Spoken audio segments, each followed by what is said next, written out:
السلام علیکم ورحمۃ اللہ وبرکاتہ۔ معزز ناظرین، محترم سامعین، مکہ فتح ہو جانے کے بعد بہت سارے لوگوں نے اسلام قبول کیا۔ یہی وجہ ہے کہ فتح مکہ میں مسلمانوں کی تعداد 10,000 تھی، لیکن جب ٹھیک ایک سال کے بعد، بلکہ ایک سال کے اندر ہی 9ویں سال میں سن 9 ہجری میں جنگ تبوک کے لیے پیارے نبی صلی اللہ علیہ وسلم نکلے تو یہ تعداد 10,000 سے 30,000 کو پہنچ گئی۔ بہت سارے لوگوں نے اسلام میں داخلہ لیا، اسلام قبول کیا اور پیارے نبی صلی اللہ علیہ وسلم کی دعوت پر لبیک کہا۔ لیکن جنگ تبوک کے بعد یہ سلسلہ اور دراز ہو گیا اور یہ سلسلہ لمبا ہوتا چلا گیا۔ اسی لیے سن 9 ہجری کو عام الوفود کہا جاتا ہے کہ لوگ جماعت در جماعت، فوج در فوج آتے رہے اور اللہ رب العالمین کے دین میں داخل ہوتے رہے۔ پیارے نبی صلی اللہ علیہ وسلم کے پاس پہنچ کر انہوں نے اسلام قبول کیا۔ آج کی مجلس میں ایسے ہی چند وفود کا، چند جماعتوں کا تذکرہ آپ کی خدمت میں پیش کرنا ہے۔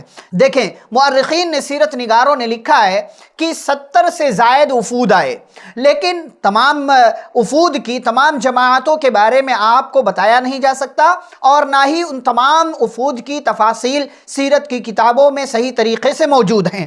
سب سے پہلا وفد جس کا ہم تذکرہ کریں گے، جسے وفد عبد القیس کہا جاتا ہے، یہ لوگ 2 مرتبہ نبی صلی اللہ علیہ وسلم کی خدمت میں حاضر ہوئے تھے۔ پہلی مرتبہ سن 5 ہجری میں اور دوسری مرتبہ سن 9 ہجری میں۔ پہلی مرتبہ آئے تھے تو 13 یا 14 لوگ تھے اور دوسری مرتبہ جب آئے تو یہ تعداد 40 سے زائد تھی اور ان لوگوں نے اسلام قبول کیا، پیارے نبی صلی اللہ علیہ وسلم پر ایمان لے آئے۔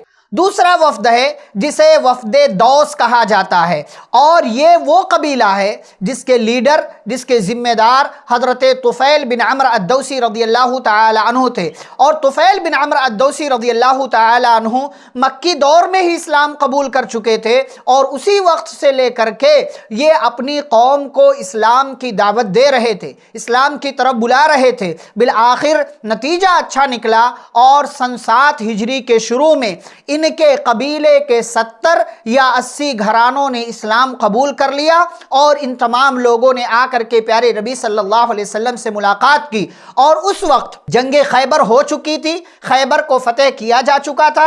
آپ صلی اللہ علیہ وسلم خیبر میں موجود تھے۔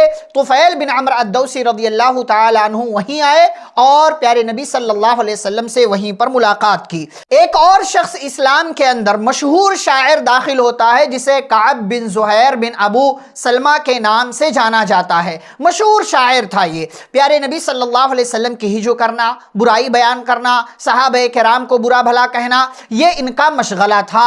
لیکن پھر پیارے نبی صلی اللہ علیہ وسلم کی ذات کو انہوں نے اپنے بھائی کے ذریعے سمجھا، دین اسلام کی حقانیت کو سمجھا اور آ کر کے اسلام قبول کر لیا۔ پھر پیارے نبی صلی اللہ علیہ وسلم کی تعریف میں اشعار کہنے لگے، مہاجرین کی تعریف میں اشعار کہنے لگے اور انصار صحابہ کی تعریف میں انہوں نے بہت سارے اشعار کہے۔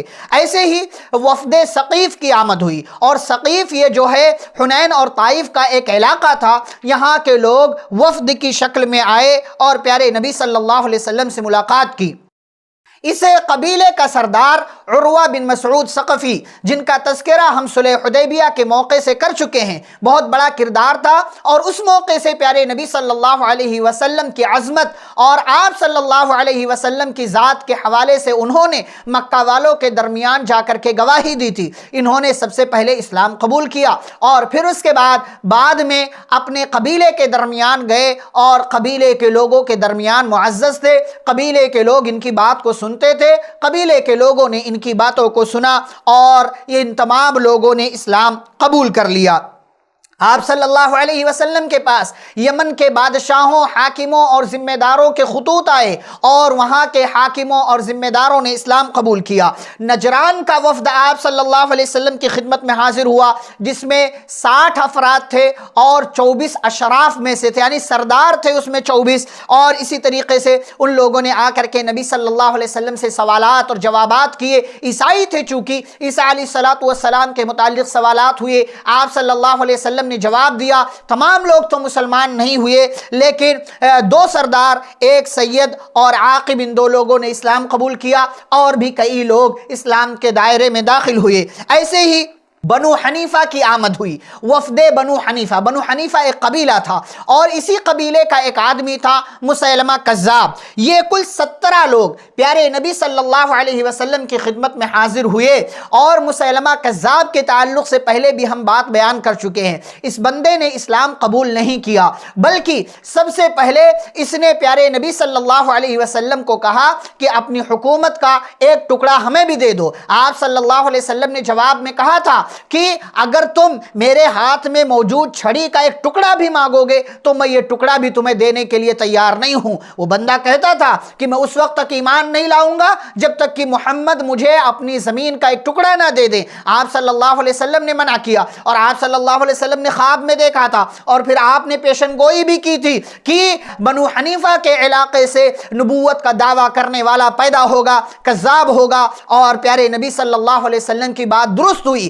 پہلے اس نے اس بات کا دعویٰ کیا کہ میں محمد کا ساتھی بنا دیا گیا ہوں، نبوت میں مجھے محمد کے ساتھ شریک کر دیا گیا ہے صلی اللہ علیہ وسلم، اور پھر اس بندے نے کھلے طور سے نبوت کا اعلان کیا سن 10 ہجری میں۔ پھر 11 ہجری میں پیارے نبی صلی اللہ علیہ وسلم انتقال کر گئے، اور جب ابو بکر صدیق رضی اللہ تعالیٰ عنہ کی حکومت آئی، ان کی خلافت آئی، اور انہوں نے ذمہ داری سنبھالی، تو سن 12 ہجری میں اس مسیلمہ کذاب کو، نبوت کا دعویٰ کرنے والے کو قتل کیا گیا۔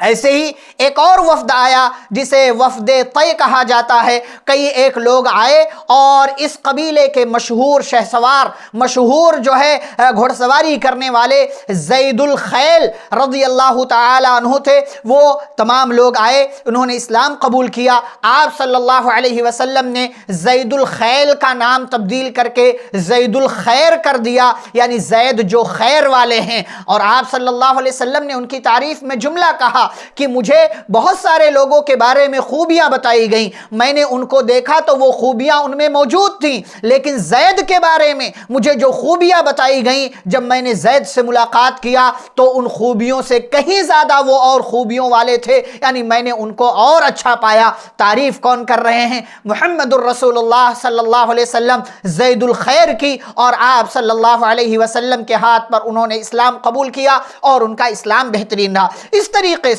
بہت سارے وفود، بہت ساری جماعتیں، بہت سارے لوگ گروپ کی شکل میں، فوج کی شکل میں آتے رہے، اسلام قبول کرتے رہے، پیارے نبی صلی اللہ علیہ وسلم کے دین میں داخل ہوتے رہے۔ یہی وہ مرحلہ ہے، یہی وہ وقت ہے، یہی وہ زمانہ ہے کہ اکثریت نے اسلام قبول کیا، اور سن 10 ہجری میں حج سے پہلے یہ تعداد 1 لاکھ سے زائد ہو گئی، اور آپ صلی اللہ علیہ وسلم کے صحابہ کی تعداد میں اضافہ ہو گیا۔